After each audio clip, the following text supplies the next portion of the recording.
Le président Alassane Ouattara a tenu son dernier rassemblement jeudi avant l'élection présidentielle. Un meeting qui sonne la fin d'une campagne électorale virulente. Depuis 3 mois, violences et affrontements intercommunautaires ont fait une trentaine de morts. Jeudi, le convoi de Patrick Hachi, un proche du président sortant, a été mitraillé par des inconnus à l'arme automatique. Mais il faut qu'ils arrêtent d'envoyer des jeunes gens à la mort. Mais vous savez, les enquêtes vont aller jusqu'au bout.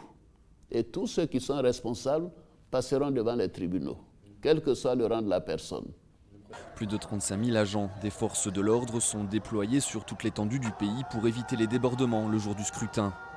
Les Ivoiriens craignent une escalade de violence 10 ans après la crise post-électorale de 2010-2011 qui avait causé la mort de 3000 personnes. À l'époque, Laurent Gbagbo avait refusé de reconnaître sa défaite face à Alassane Ouattara. Silencieux depuis son arrestation en 2011, il appelle aujourd'hui au dialogue sous peine de catastrophe. Ce qui nous attend, c'est la catastrophe. Et c'est pourquoi je parle.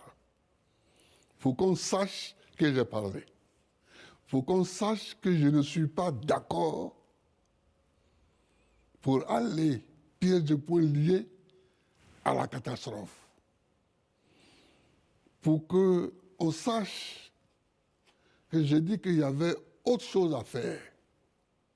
Le président Alassane Ouattara, au pouvoir depuis 2011, se présente à un 3e mandat controversé. Face à lui, l'ancien président Henri Konan Bédié, Pascal Affi N'Guessan et Kouadio Konan Bertin. Première sortie publique pour Alpha Condé depuis l'élection du 18 octobre 2020. Le président guinéen a rendu visite aux gendarmes et policiers blessés dans les heures qui ont suivi le scrutin. Selon les résultats provisoires annoncés le 24 octobre par la commission électorale, la CENI, Alpha Condé, 82 ans, a obtenu 59,5% des voix, remportant ainsi un 3e mandat. Non, j'ai voulu voir les différentes victimes, tant au niveau des forces de l'ordre que des civils.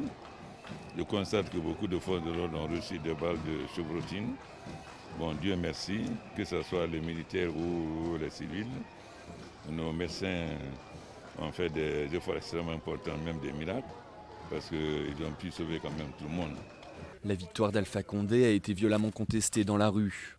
Au moins 21 personnes ont trouvé la mort dans les affrontements avec les forces de l'ordre. Plus de 200 autres ont été arrêtés.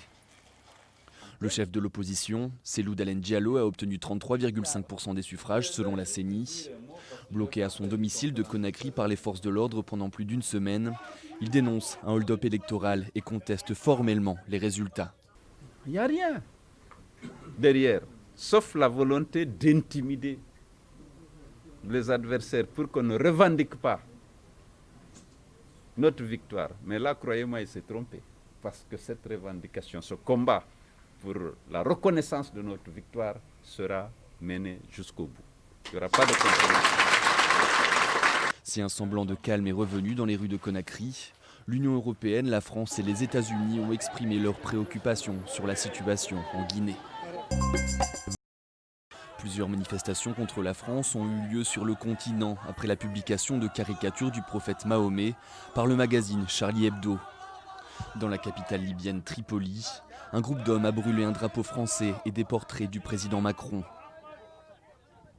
En Somalie, plusieurs centaines de manifestants ont bloqué la circulation lors de rassemblements dans la capitale Mogadiscio, scandant des slogans et brûlant des effigies du chef d'État français. À Bamako, au Mali, plusieurs milliers de fidèles se sont rassemblés dans la grande mosquée pour dénoncer les déclarations d'Emmanuel Macron. Il avait défendu le droit à la caricature après la décapitation de Samuel Paty, un professeur qui avait montré à ses élèves les dessins de Charlie Hebdo. La France a été à nouveau ciblée par une attaque djihadiste jeudi. Un migrant tunisien a tué 3 personnes à l'arme blanche dans une église à Nice, dans le sud du pays. La Tunisie a condamné l'attaque et a annoncé l'ouverture d'une enquête. Alors que les résultats des élections présidentielles, législatives et locales se précisent, le président sortant, John Magufuli, se rapproche d'un second mandat.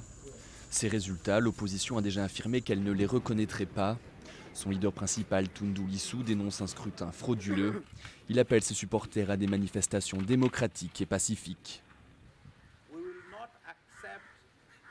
Nous n'accepterons rien de ce qui est ressorti du vote d'hier, car il a été entaché d'irrégularités à tous les stades.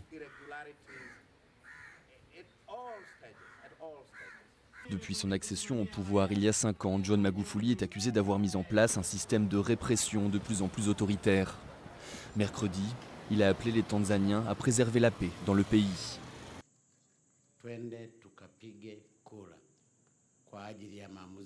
Je dois également souligner la nécessité de préserver la paix en tant que nation, car la vie continuera après les élections.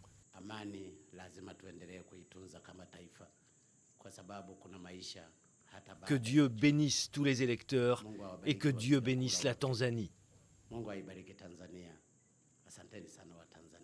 Au pouvoir depuis l'indépendance du pays en 1964, le CCM est d'ores et déjà assuré d'une large majorité absolue au Parlement.